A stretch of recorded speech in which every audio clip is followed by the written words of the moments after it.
मेरे प्यारे विद्यार्थियों, नमस्कार, सुप्रभात। आशा है आप सभी लोग अपने घर में स्वस्थ होंगे, सुरक्षित होंगे। और आज मैं पुनः गुरुदेव रवीन्द्रनाथ टैगोर द्वारा रचित तोता कहानी का तृतीय खंड पढ़ाने जा रही हूँ। जैसा कि मैंने आपको बताया है कि तोता कहानी को मैंने 4 खंडों में विभाजित किया है, जिसमें मैं प्रथम और द्वितीय खंड पढ़ा चुकी हूँ। आज मैं आपको तृतीय खंड पढ़ाने जा रही हूँ। ये श्री गुरुदेव रवीन्द्रनाथ टैगोर का छाया चित्र है और ये उनकी तोता कहानी। और ये जो तोता कहानी है ये 1924 ईस्वी में लिखी गई है और इसमें वर्तमान शिक्षा व्यवस्था को आधार बना करके उस शिक्षा व्यवस्था पर व्यंग किया गया है कि किस तरह से यह शिक्षा व्यवस्था बाल केंद्रित ना होकर के, बाल मनोविज्ञान पर आधारित ना होकर के व्यवस्था को अधिक महत्व देती है और अनौपचारिक शिक्षा के अलावा औपचारिक शिक्षा के बंधन में बांध करके बालक के व्यक्तित्व का सर्वांगीण विकास होने से वंचित रखती है। तो संदर्भ अब हम बता रहे हैं कि प्रस्तुत गद्यांश हमारी पाठ्य पुस्तक हिंदी के गद्य खंड में संकलित पाठ तोता शीर्षक से लिया गया है और इसके लेखक रवीन्द्रनाथ टैगोर जी हैं। अब प्रस्तुत गद्यांश में लेखकों ने आलोचकों की अधिकता और महत्ता पर प्रकाश डाला है। अब हम पहले गद्यांश पढ़ेंगे। संसार में और अभाव तो अनेक हैं, पर निंदकों की कोई कमी नहीं है। एक ढूंढो तो 1000 मिलते हैं। वे बोले, पिंजड़े की तो उन्नति हो रही है, पर तोते की खोज खबर लेने वाला कोई नहीं है।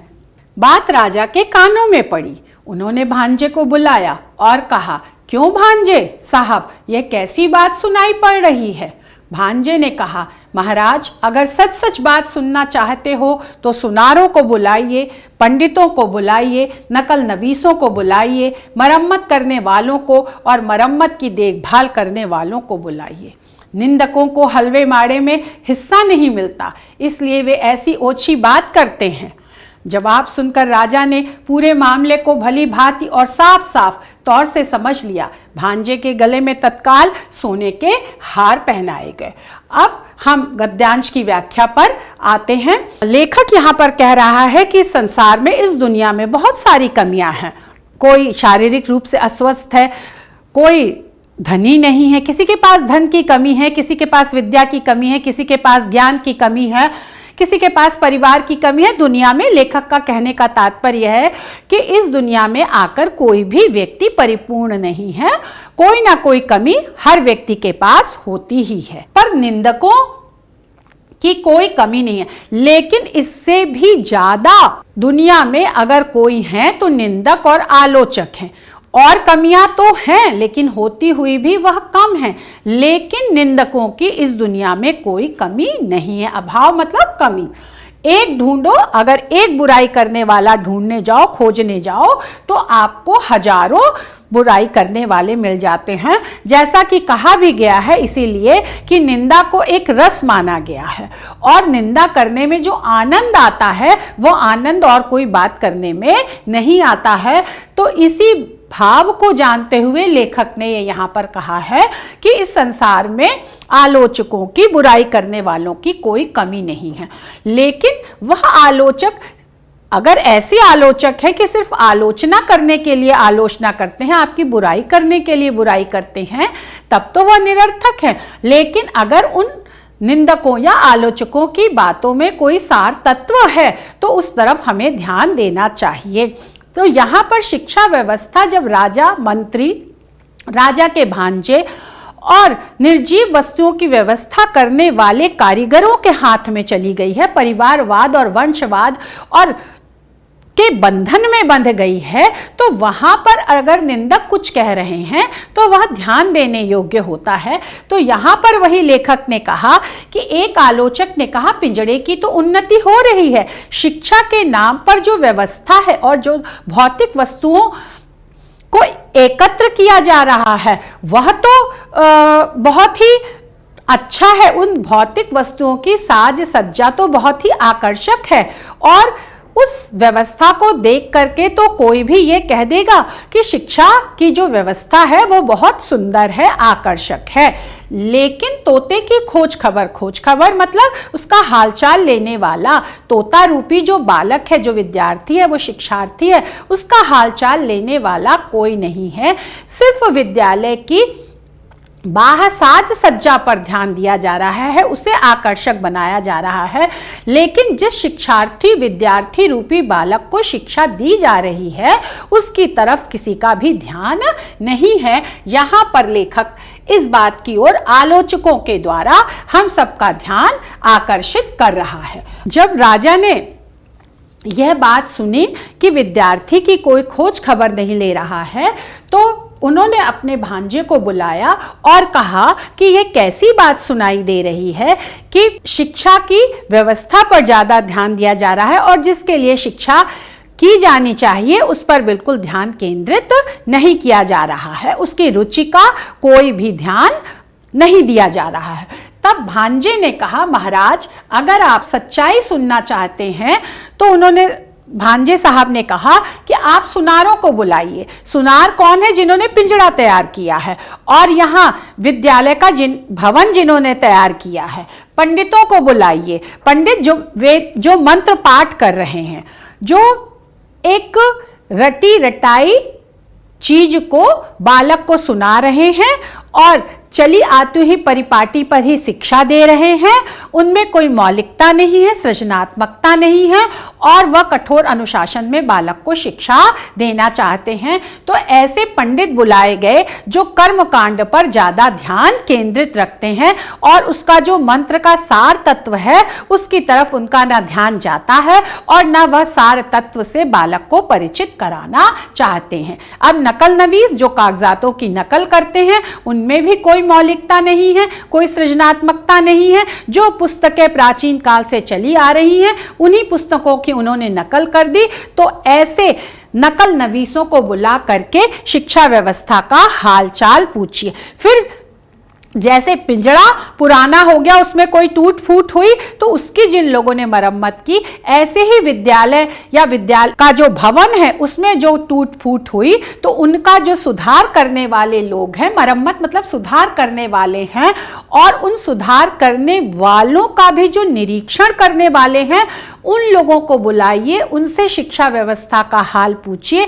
यहाँ पर कोई प्राचार्य नहीं है, कोई योग्य और सच्चे शिक्षक नहीं है जिनसे शिक्षा का हालचाल पूछा जाए, जो शिक्षार्थी के प्रत्यक्ष संपर्क में आए, बाल मनोविज्ञान को समझे, बाल रुचि से परिचित हो और बालक की भावनाओं को, बालक की जिज्ञासा और उत्सुकता को देखते हुए बालक की शिक्षा की व्यवस्था करे। ऐसा कोई भी शिक्षा और शिक्षा व्यवस्था की जानकारी देने के लिए नहीं बुलाया जा रहा है।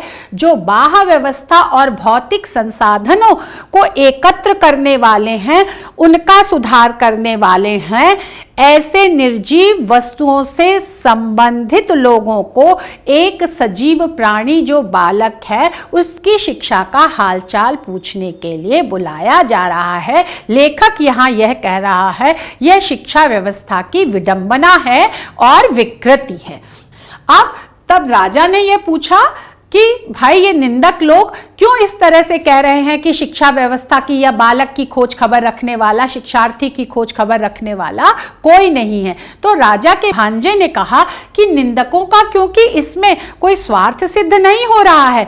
सुनार को पुरस्कार दिया गया, लोहार को पुरस्कार दिया गया और अन्य कारीगरों को पुरस्कार दिए गए, लेकिन निंदकों ने, जिन्होंने की शिक्षा व्यवस्था के वास्तविक उद्देश्य और लक्ष्य की ओर हम सबका ध्यान खींचा, क्योंकि उनको कोई पुरस्कार प्राप्त नहीं हो रहा है, उनकी कोई स्वार्थ सिद्धि नहीं हो रही है, तो इसलिए वह इस शिक्षा व्यवस्था की निंदा कर रहे हैं और इसलिए वे ओछी मतलब इस तरह की तुच्छ बात कर रहे हैं कि बालक की ओर कोई भी ध्यान नहीं दिया जा रहा है और बालक की रुचि, स्वभाव, प्रवृत्ति मनोवृत्ति मनोदशा को ध्यान में रखकर शिक्षा की व्यवस्था नहीं की गई है। इस तरह बालक इस शिक्षा व्यवस्था में उपेक्षित है, जिसके लिए इतना सब भौतिक संसाधन एकत्रित किया जा रहा है, लेकिन वह जो मानवीय संसाधन है, जो बालक है, वह इस शिक्षा व्यवस्था में उपेक्षित है, नगण्य है।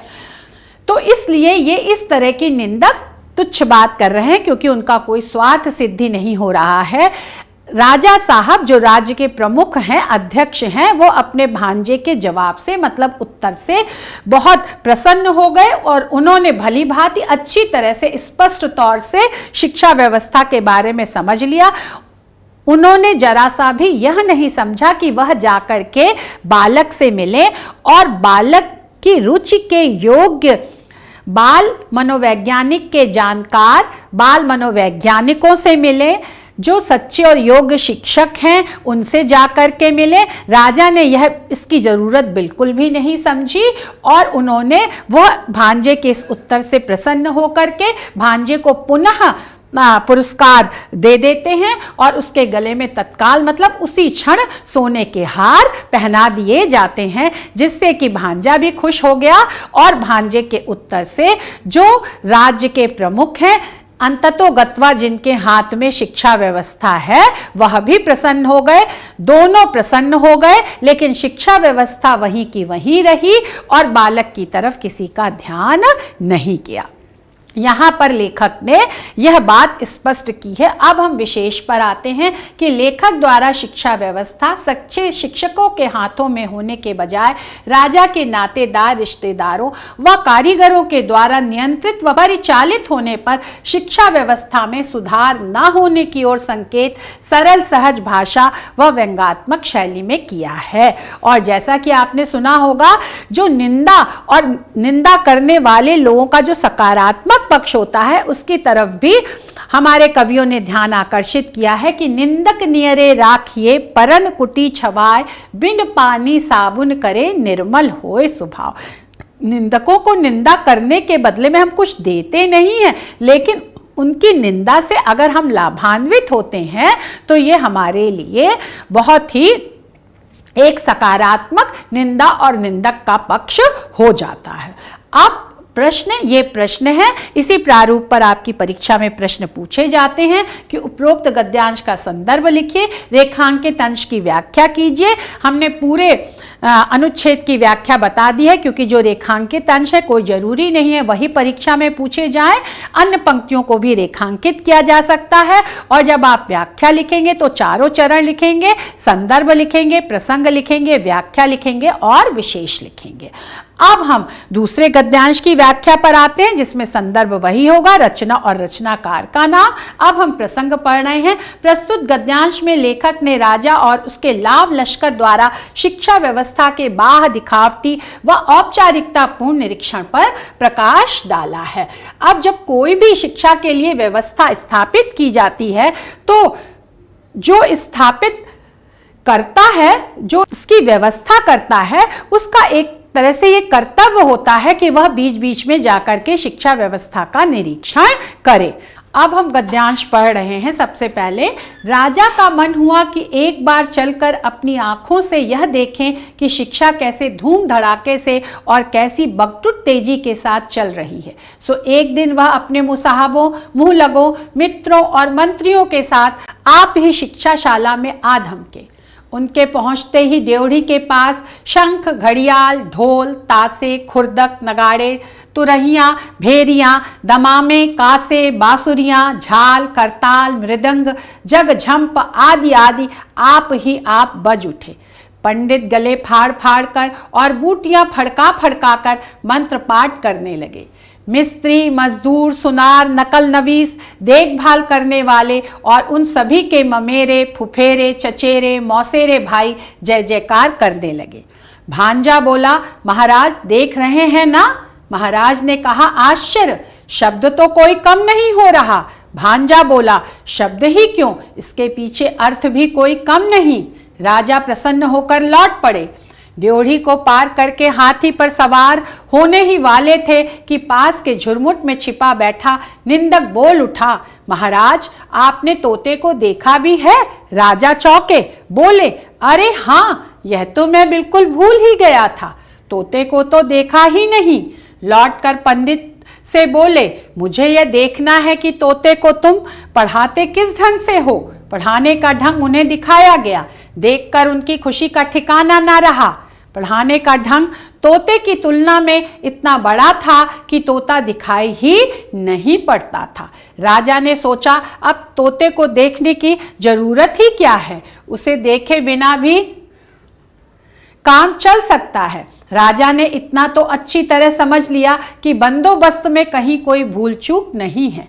पिंजड़े में दाना पानी तो नहीं था, थी सिर्फ शिक्षा, यानी ढेर की ढेर पोथियों के ढेर पन्ने फाड़ फाड़ कर कलम की नोक से तोते के मुंह में घुसेड़े जाते थे। गाना तो बंद हो ही गया था, चीखने चिल्लाने के लिए भी कोई गुंजाइश नहीं छोड़ी गई थी। तोते का मुंह ठसा ठस भरकर बिल्कुल बंद हो गया था। देखने वाले के रोंगटे खड़े हो जाते। अब दोबारा जब राजा हाथी पर चढ़ने लगे तो उन्होंने कान उमेठू सरदार को ताकीद कर दी कि निंदक के कान अच्छी तरह उमेट देना। अब ये बच्चों हमने गद्यांश पढ़ा।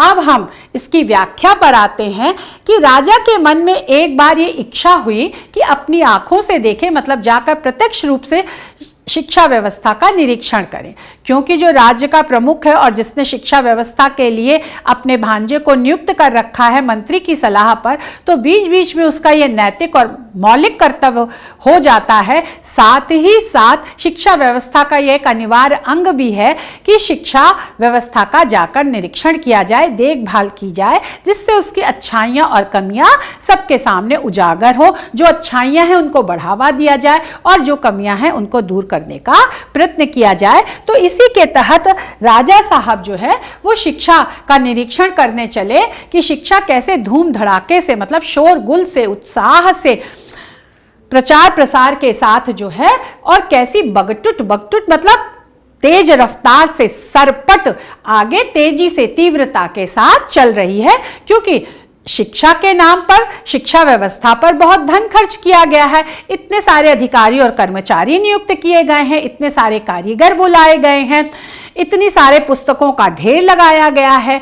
जो मंत्र पाठ करने वाले पंडित हैं, जो चली आती ही परिपाटी की शिक्षा व्यवस्था के हिमायती हैं, उन्हें नियुक्त किया गया है। तो अब देखा भी तो जाए कि जब इतनी व्यवस्था की गई है तो अत्यधिक तीव्र गति से, सरपट गति से शिक्षा व्यवस्था बढ़नी चाहिए। सो अतः एक दिन वह अपने मुसाहबों, मतलब चापलूसों, मुहलक, जो थोड़े ढीठ टाइप के लोग होते हैं, जो राजा के निकट, बहुत निकट हो जाते हैं, समीप हो जाते हैं, और मित्र जो उनके दोस्त थे, राजा के दोस्त तो राजा ही होंगे, तो उतने ही उच्च स्तर के लोग शिक्षा का निरीक्षण करने के लिए चले और मंत्रियों के साथ। बालक को जो शिक्षा देने वाले शिक्षक हैं, प्राचार्य हैं, अध्यापक हैं, वो सब कोई भी शिक्षा का निरीक्षण करने के लिए राजा के साथ नहीं आ रहे हैं। राज्य व्यवस्था से संबंधित लोग जो हैं वो शिक्षा का और शिक्षा व्यवस्था का निरीक्षण करने के लिए आ रहे हैं। तो लेखक यहाँ पुनः व्यंग कर रहा है कि वह शिक्षा और शिक्षा व्यवस्था की बारीकियों को क्या समझेंगे। उनका निरीक्षण तो सिर्फ एक औपचारिक निरीक्षण मात्र ही है। तो शाला में आधमके, मतलब अचानक ही पहुंच गए, और उनके पहुंचते ही जो है वो ड्योढ़ी जहां दरवाजा होता है उसमें नीचे लकड़ी का इतना ऊंचा और इस तरह चौड़ी लकड़ी लगा दी जाती है। वो पत्थर का भी होता है, लकड़ी का भी होता है, और उसको पार करके ही अंदर प्रवेश किया जाता है, तो उसे ड्योढ़ी कहते हैं। तो जैसे ही ड्योढ़ी, मतलब यहाँ समझ लीजिए एक तरह से प्रवेश द्वार, तो प्रवेश द्वार पर जैसे ही पहुंचे, तो क्योंकि अब राज्य के प्रमुख राजा शिक्षा का निरीक्षण करने आए हैं, तो उनका स्वागत करने के लिए जितने भी वाद्य यंत्र हैं, ये सब वाद्य यंत्र हैं, शंख, घड़ियाल, ढोल, ताशा, ये सब आपने देखे भी होंगे, कहीं आप जाते होंगे तो मंदिरों में जाते होंगे, कीर्तन में आपने देखे होंगे, कहीं भी आप जाएंगे तो ये सब वाद्य यंत्र आपको मिल जाएंगे। तो ये वाद्य यंत्र स्वमेव, अपने आप, मतलब स्वमेव ही बज उठे। इस तरह से राजा का स्वागत किया गया, राजा की जय जयकार की गई और राजा का ध्यान वास्तविक शिक्षा और शिक्षा व्यवस्था के निरीक्षण से एक तरह से भंग किया गया, हटा दिया गया।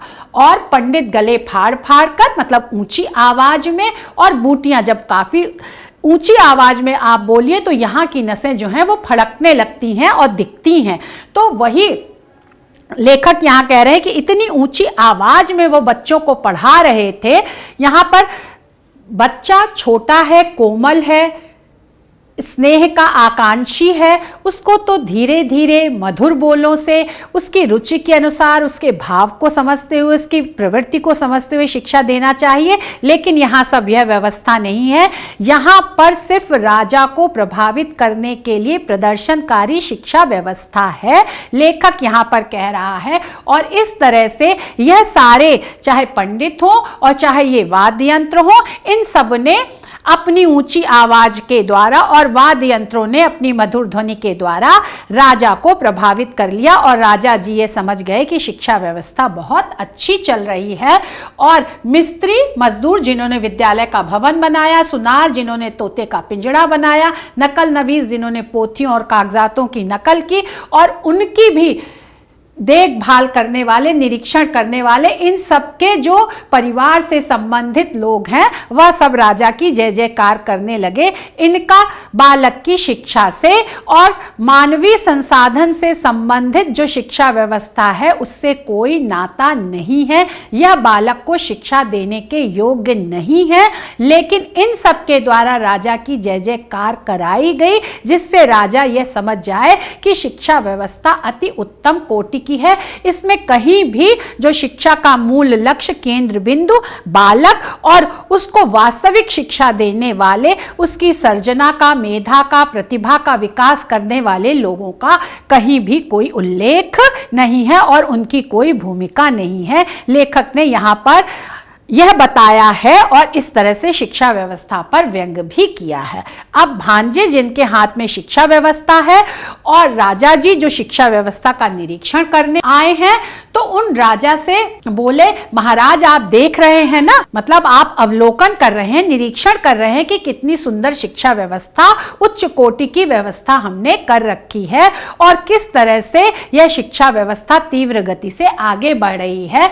महाराज ने भी कहा आश्चर्य विस्मय है, शब्द तो कोई कम नहीं हो रहा है। मतलब ध्वनि, शब्द से यहां तात्पर्य ध्वनि, आवाज, शोरगुल, शिक्षा के नाम पर वास्तव में शोरगुल ही हो रहा है, वास्तव में सिर्फ ध्वनियां ही हो रही हैं, लेकिन उसका जो शिक्षा देने का जो भाव है और सार है वह सब यहां से गायब है, वो कहीं दिखाई नहीं दे रहा है। लेकिन इन सब की तरफ ना राजा का ध्यान जा रहा है, ना राजा के भांजे का, ना मंत्रियों का और ना पंडितों का, ना ध्यान जा रहा है, ना वो ध्यान देना चाहते हैं और ना उनका बालक को वास्तविक शिक्षा देने से कोई सरोकार है। लेखक यहाँ पर यह कह रहा है।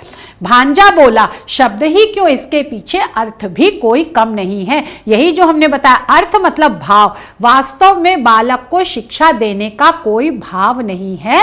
शिक्षा के नाम पर धन का अपव्यय करना, शिक्षा के नाम पर प्रचार प्रसार करना, शिक्षा के नाम पर प्रदर्शन करना, शिक्षा के नाम पर दिखावा करना ही शिक्षा व्यवस्था का उद्देश्य मात्र रह गया है। लेखक ने बड़े ही सुंदर और लाक्षणिक शब्दों में यहाँ पर हम सब लोगों को यह बताया है। राजा बड़े खुश हो गए कि जब इतनी सुंदर व्यवस्था है तो निश्चय ही राजा प्रसन्न हो जाएंगे, खुश हो जाएंगे, क्योंकि उन्होंने खुद अपने भांजे को इसके लिए नियुक्त किया है और भांजे ने सारी सुंदर शिक्षा व्यवस्था उनके सामने प्रस्तुत कर दी है। और ड्योढ़ी को वही प्रवेश द्वार को पार करके जैसे ही राजा हाथी पर सवार होने वाले थे, बैठने वाले थे, तो झुरमुट मतलब घनी झाड़ियों के पीछे बैठे हुए निंदक ने कहा, महाराज आपने तोते को देखा भी, उस बालक को देखा जिसके लिए इतना तामझाम किया जा रहा है, जिसके लिए ये शिक्षा व्यवस्था स्थापित की जा रही है। क्या आप उस बालक से मिले कि वह इस शिक्षा व्यवस्था से संतुष्ट है, उसकी मेधा, प्रतिभा और योग्यता का विकास हो रहा है, यह शिक्षा व्यवस्था उसकी रुचि के अनुकूल है।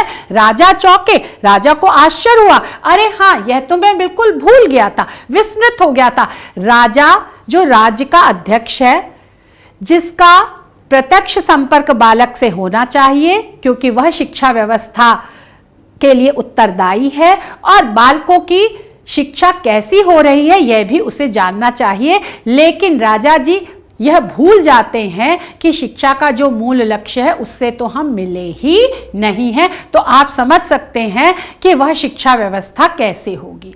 लौटकर वापस आए पंडित से बोले, मुझे यह देखना है कि तोते को तुम पढ़ाते किस ढंग से हो। अब यहाँ पर भी जो राजा ने पढ़ाने वाले पंडित जी से पूछा, उनसे यह नहीं पूछा कि बालक अच्छी तरह से पढ़ रहा है या नहीं, बालक की योग्यता और मेधा का विकास हो रहा है या नहीं, बल्कि पंडित जी से शिक्षा के पढ़ाने का ढंग पूछा, प्रक्रिया पूछी।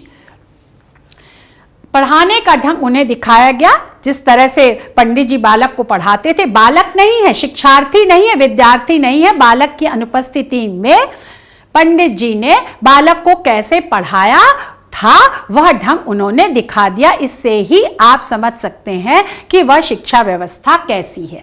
यह देखकर उनकी खुशी का ठिकाना ना रहे। वो राजा जी प्रसन्नता से भरपूर हो गए और पढ़ाने का ढंग तोते की तुलना में इतना बड़ा था कि तोता दिखाई ही नहीं पड़ता था। अब लेखक ने पुनः यह व्यंग्य किया है कि बालक छोटा है, निर्दोष है, मासूम है और अनंत संभावनाओं से परिपूर्ण अवश्य है, लेकिन अभी उसकी समस्त मेधा और क्षमता जो है वो प्रारंभिक रूप में है। तो उसी हिसाब से उसके मानसिक स्तर के अनुसार उसे शिक्षा देनी चाहिए। लेकिन वास्तव में ऐसा नहीं हुआ। बालक को एक व्यक्ति मान करके, एक बड़ा इंसान मान करके उस स्तर की शिक्षा व्यवस्था स्थापित की गई है। पंडित जी उसी स्तर से पढ़ा रहे हैं। उन्हें बालक के मानसिक स्तर, रुचि से कोई भी मतलब नहीं है, यहाँ पर लेखक ने यह कहा है। और इसीलिए शिक्षा व्यवस्था के आगे और शिक्षा के पढ़ाने के ढंग के आगे बालक बिल्कुल छुप गया था, अप्रत्यक्ष हो गया था। बालक की मेधा और प्रतिभा का कोई महत्व नहीं रह गया था। राजा ने सोचा अब तोते को देखने की जरूरत क्या है। अब तोते को देखने की कोई आवश्यकता है ही नहीं, क्योंकि शिक्षा व्यवस्था, पढ़ाने का ढंग और जो भौतिक साज सज्जा है, जो बाह्य प्रदर्शन जितना होना चाहिए शिक्षा के नाम पर, वह परिपूर्ण है। तो अब बालक से मिलने की कोई जरूरत नहीं है, क्योंकि बालक तो इन सब से शिक्षा ले रहा होगा। राजा ने तो इतना अच्छी तरह समझ लिया कि बंदोबस्त मतलब व्यवस्था में कहीं भूल चूक नहीं है, कमी नहीं है, व्यवस्था पूरी है, बहुत अच्छी है। पिंजड़े में दाना पानी तो नहीं था। अब लेखक ने पुनः यहाँ व्यंग्य किया कि शिक्षा के नाम पर जो बालक के ऊपर शिक्षा का बोझ डाला जा रहा था, तो एक तो उसे खाने पीने की भी फुर्सत नहीं थी, दूसरी जो ये शिक्षा थी वो सिर्फ पुस्तकीय ज्ञान था। उसका बालक के भविष्य की आजीविका से, व्यवसाय से कोई संबंध नहीं था। निरी कोरी पुस्तकीय ज्ञान और शिक्षा बालक को दी जा रही थी। लेखक ने यहाँ पर स्पष्ट कह दिया, यानी कि ढेर की ढेर, पोथियों के ढेर, बहुत सारी पुस्तकें और पन्ने फाड़ कर कलम की नोक से। अब पन्ने फाड़ करके शिक्षा देने का ढंग देखिए कि पुस्तक से पन्ने फाड़े जा रहे थे, मतलब ज्ञान को ज्ञान के आधार से अलग किया जा रहा था।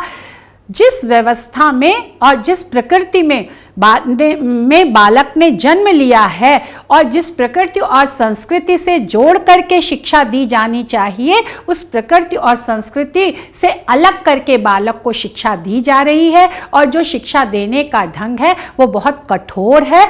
कलम की नोक से, कलम का जैसे आगे का भाग जो है वो बहुत नुकीला होता है, तो ऐसी ही शिक्षा व्यवस्था जो है वो बालक के अनुकूल नहीं है, बल्कि नुकीली से यहाँ तात्पर्य है कि चोट करने वाली है, वह बालक की मेधा प्रतिभा को समाप्त करने वाली है। लेखक यहाँ पर यह कहने जा रहा है, और तोते के मुंह में घुसेड़े जाते थे, मतलब बालक रूपी तोते को जबरदस्ती शिक्षा दी जा रही है, बलपूर्वक शिक्षा दी जा रही है।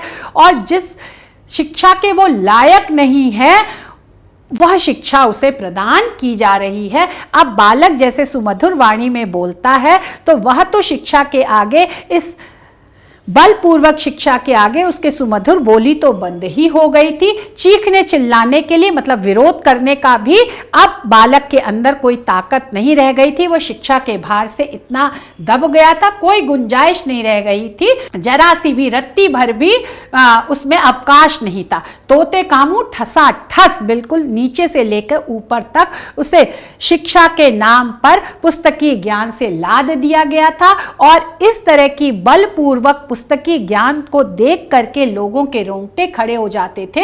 मतलब लोग भयभीत हो जाते थे कि किस तरह से बालक को जबरदस्ती शिक्षा दी जा रही है और शिक्षा के नाम पर बालक की मेधा, प्रतिभा, योग्यता का बिल्कुल हनन कर दिया जा रहा है। अब दोबारा जब राजा हाथी पर चढ़ने लगे तो उन्होंने कान उमेठू सरदार को, जो कान मरोड़ने वाले सरदार मतलब जो सजा देने वाले सरदार थे, उनको ताकीद दे दी, हिदायत दे दी कि निंदक के कान, जो आलोचक है जिसने कहा था कि बालक की ओर, बालक रूपी तोते की खोज खबर लेने वाला कोई नहीं है, उसके भी कान मरोड़ देना, उसे भी सजा दे देना कि उसने गलत कहा है। बालक की शिक्षा व्यवस्था तो बहुत अच्छी तरह से चल रही है। अब हम विशेष पर आ रहे हैं। लेखक ने अपनी संवेदनशीलता व सूक्ष्म निरीक्षण शक्ति से शिक्षा व्यवस्था के वास्तविक लक्ष्य, सुकोमल, सुंदर, अबोध, निर्दोष तोते रूपी बालक को जबरदस्ती शिक्षा देने व उसकी दुर्दशा करने वाली शिक्षा व्यवस्था पर गहरा कटाक्ष प्रभावशाली व प्रवाहपूर्ण भाषा में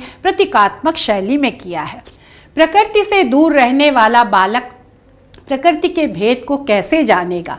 जगमगाती चांदनी, कल कल बहती नदी, खेत की मिट्टी, बाड़ी के घर, टेकरी, टेकरी मतलब एक चबूतरा होता है, के कंकर, खुली हवा और आसमान के रंग, ये सब वे उपहार हैं जो बालक को प्रकृति से प्राप्त हुए हैं। बालक को जी भर प्रकृति का आनंद लूटने दीजिए, उसे प्राकृतिक वातावरण में शिक्षा दीजिए, प्रकृति से ही शिक्षा लेने की हिदायत दीजिए और प्रकृति के सौंदर्य का आनंद लेने दीजिए, तभी वह अपनी मेधा, बुद्धि, क्षमता और योग्यता का विकास कर पाएगा। बंधन युक्त औपचारिक शिक्षा से बालक के व्यक्तित्व का सर्वांगीण विकास नहीं हो सकता है। धन्यवाद, नमस्कार,